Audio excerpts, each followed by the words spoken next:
And I'm going to start with statistics first, just because I think they tell a story. The time of possession was 22 minutes for the opponent, for us, and 37 minutes for the opponent. We had 2 turnovers.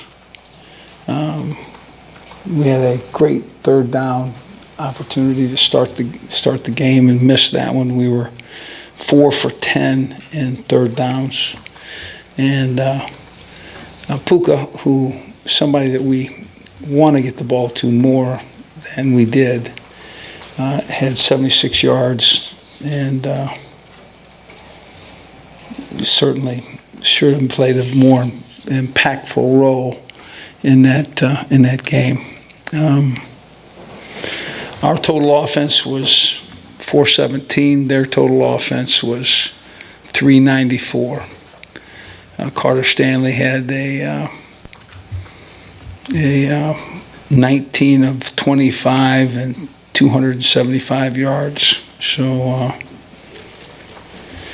and including the last play, I felt like we were going to win.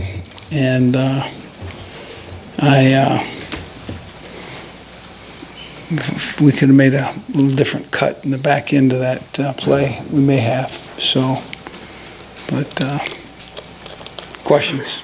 If you have a question, please raise your hand. We'll bring you a mic. LMA, how are you? Hey, there's my girl, Kathy Miles. Nice to see you. Hey, you mentioned you would have liked to see Puka get the ball more. What kind of prevented that from happening tonight? Well, we had him in a position where he was going to be able to get the ball in a lot of places because they didn't have to designate Puka. Well, the reverse of it happened, right? They just didn't get the ball often. Of course, now we didn't have the ball often. It would be very difficult for me to tell you that there's somebody at fault when we just didn't have the ball any length of time at all. So. And then you referenced the time of possession. What was kind of killing you guys offensively, especially they made for the plays. first half? I have to be honest with you. I didn't expect them to be that good, and they made plays. And I think our defense was on the field in the first half just seemingly for forever. And so I feel like that was significant, certainly. If you have a question, please raise your hand. I know on the radio you mentioned the rule on the kick and the interference call. I was just curious, what's your interpretation of how that rule is called? Does the receiver get to land, or how does The only thing I would tell you is if they want to eliminate an exciting play from college football, they need to come up with a rule and just ban the play, okay? But when you say if you give them an opportunity to catch it and then you kick a ball like that, and very probably, and again, without seeing it, in slow motion, they may have gotten there first. But if they didn't get there first, we should have every right, as having arrived on the scene first, to have the ball. And I didn't. To me, and the reason that you call a play like that is because you don't think he can get to it. And frankly, that was the reason why we called the play. And then just to see the way the crowd and especially the students turned out today, I was wondering if you have any thoughts on the crowd. I was thrilled. You walked into a stadium that was very live, that people were enjoying football, and I'm thrilled. I'm thrilled with now. All we got to do is win a couple more games in a row, and do some things that we should enjoy doing. Because to me, the support is coming, and we are coming. So, was there any adjustment you made at halftime that led to the increased offensive productivity? Yeah, I think the staff picked some wide plays that affected their defense. Kind of played the center positions of what would be the box, okay? And so basically it was pretty standard that you could get outside.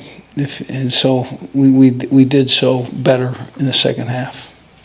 If you have a question, please raise your hand.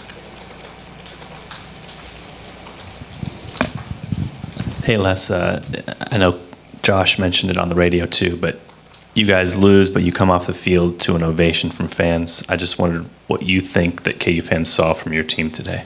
The KU fans saw from us today. Yeah, because they gave you an ovation even with a loss. I thought that I just was very thankful that the people that came into that stadium enjoyed what they saw, because those kids were playing their hearts out, and I am thrilled that for our players, because I want you to know something. It's not easy finishing second in the game and coming to practice and busting your tail, because we're going to bust our tail again, and they know it. And yet, you know, that fan base it's giving them a standing O and enjoying, you know, how they played makes a difference. It really does. And if you thank them for being there, thank them for supporting, you know, what would be the Jayhawks.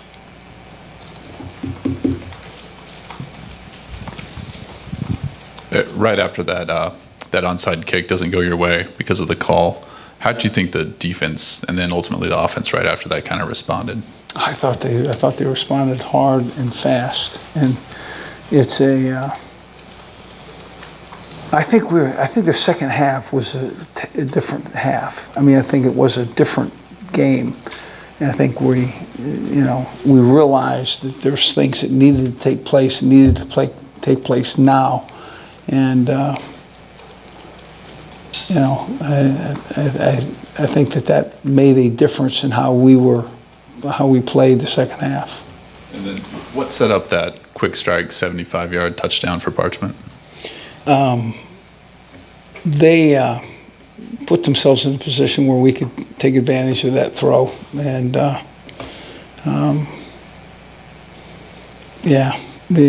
be honest with you, we'd love to have started all those throws a little earlier in the game, but their secondary coverage certainly was capable, but I would like to see those matchups again. I guess I will this Sunday. Coach, I was just curious your thoughts on Carter and his development the last 2 weeks and just controlling the offense. I think what Carter's doing is just what his team needs, and he pulls the ball down and runs. He moves to avoid pressure in the pocket.